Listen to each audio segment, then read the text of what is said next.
dans la dure bataille pour la reconstruction du Congo, la victoire est à notre portée.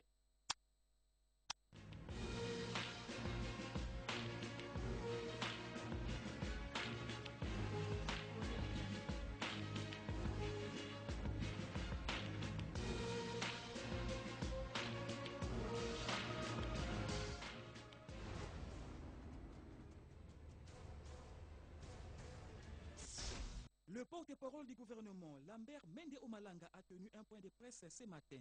Plusieurs sujets ont été abordés, notamment l'insécurité dans l'Est de la RDC.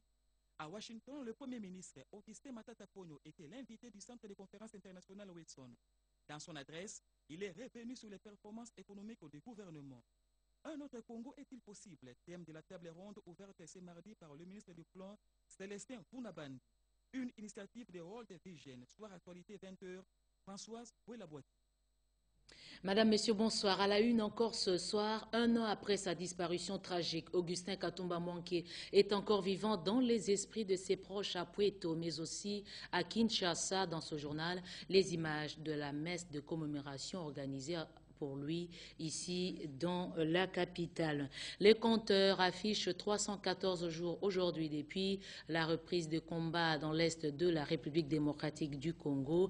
Justement, le traitement des informations liées à l'agression de la RDC, traité de manière peu professionnelle par certains médias étrangers. Ce traitement est fustigé par le porte-parole du gouvernement. Il a dit aujourd'hui face à la presse. On écoute Lambert Mende Omalanga dans ce reportage. C'est un point de presse qui vient rétablir la vérité. Le gouvernement de la République, par le biais de son porte-parole, le ministre des Médias, Lambert Mende Omalanga, a systématiquement corrigé les copies des radios France Internationale. RFI s'est risqué d'épiloguer sur la famille biologique du chef de l'État, Joseph Kabila Kabange, sans en avoir des données exactes, et donc a mis en onde des faussetés. Non, le gouvernement de la République qui proteste a dicté à RFI les notes de la vérité. Il a cité notamment Ken Kabila Karakibou, présenté comme le demi-frère, qui aurait échappé à plusieurs tentatives d'assassinat. Il vient d'être arrêté par la police sud-africaine pour cette participation à l'opération terroriste dirigée contre notre pays.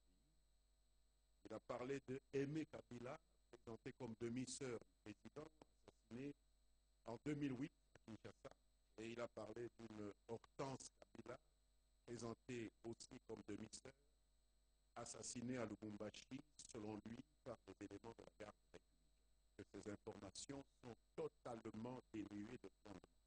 Aussi bien en ce qui concerne les liens de filiation entre les intéressés et le défunt président Laurent Désiré Kabila, père de l'actuel chef de l'État congolais, que en ce qui concerne une quelconque responsabilité des autorités congolaises dans le crime d'un seul, apparaît de plusieurs crimes en réalité, on s'est trouvé en face d'un seul crime commis contre un des trois cités. Ce monsieur n'est autre que monsieur Étienne Kitsa, K-I-T-S-A, son nom, Étienne Kitsa. Il est né en 1967 à Moba, de l'union entre M. Raphaël Kianzoluku, un ancien révolutionnaire de Mundis, originaire du Bandundu, et sa femme, c'était Mme Françoise Kitsa Kikapu, qui elle venait du Sud Kivu. Quant à la demi-sœur, Aimé Kabila, prétendue demi-sœur, il s'agit en réalité de Mme Aimé Moulengela, fille d'un sergent Moulengela, l'ancienne gendarmerie nationale, qui était basée à Kibushi, au Katanga. Elle a été mariée à l'âge de 15 ans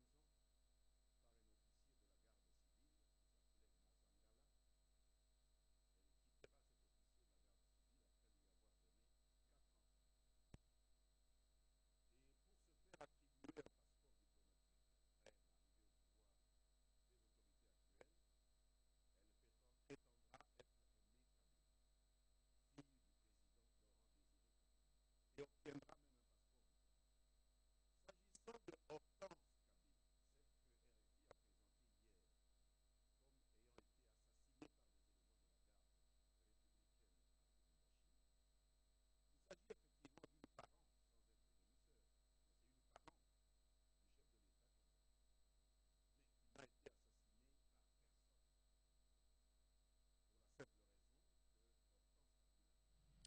L'armée américaine en Afrique en pourparlers avec la force terrestre des FARDC. Au menu, la sécurisation de la partie orientale de la République démocratique du Congo. Commentaire Pascal Kossi. Qui a réuni les officiers militaires de la force terrestre des armées des États-Unis d'Amérique en Afrique, conduit par le chef d'état-major, le général Oudar, et les officiers des FARDC de la force terrestre et ceux de l'inspection générale des forces armées de la République démocratique du Congo. Elle a été présidée par le chef d'état-major force terrestre par intérim, le lieutenant général François Olenga. Cette rencontre entre les officiers militaires américains et les officiers congolais entre dans le cadre de la réorganisation des unités de l'armée de terre de la République démocratique du Congo.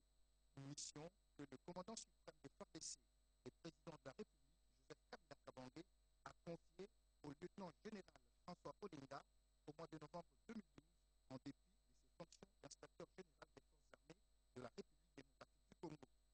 Le chef d'état-major de la force terrestre adjoint, chargé des opérations et des renseignements, le colonel Basile Bonga, a présenté dans son exposé à l'intention des officiers américains l'historique, la structure, le fonctionnement et la mission des unités de la force terrestre, mission qui consiste à assurer la défense du territoire national et à la mise en condition. Au sujet de la sécurité dans l'est de la RDC et à la question de savoir si les armées américaines peuvent aider les FARDC à bouger hors d'état de nuire le M23 et les autres forces négatives, l'officier américain en Afrique a répondu que le problème de la RDC est connu et que les efforts des Congolais devront aboutir.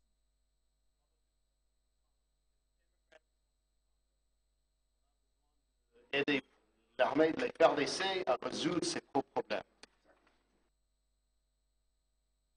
Poursuite des consultations à l'état-major de la majorité présidentielle. Aubin Minakou, secrétaire général, a encore pris langue aujourd'hui avec différentes tendances politiques, cela en prévision du prochain dialogue national. Poncien Chisongo, Mamba Kabal.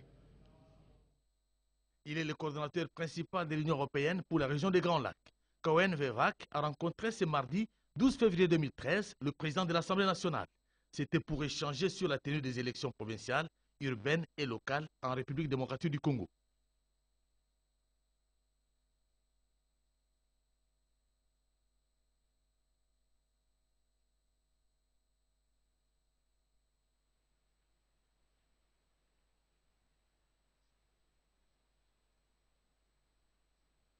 Par après, le ministre de la fonction publique de la République du Congo a été reçu par le président de la Chambre basse du Parlement. L'homme d'État du Congo-Brazzaville, tenant sur la nécessité pour la République démocratique du Congo de signer la charte africaine sur les valeurs et principes de service public de l'administration, sollicite auprès de l'honorable Beminakou que cette charte soit ratifiée à l'Assemblée nationale, comme c'est déjà le cas dans la République du Congo.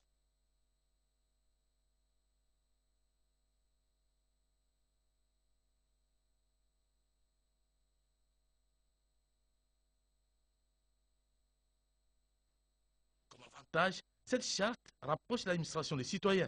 Elle lutte contre la corruption et la discrimination, en même temps qu'elle favorise les contrats de performance cotés par rapport au rendement des usagers. Voilà, nous avons des petits soucis techniques. Nous ne sommes pas en mesure de poursuivre cette édition d'information. Par respect à vous, téléspectateurs, nous arrêtons ici. On vous retrouve très très bientôt. À tout de suite.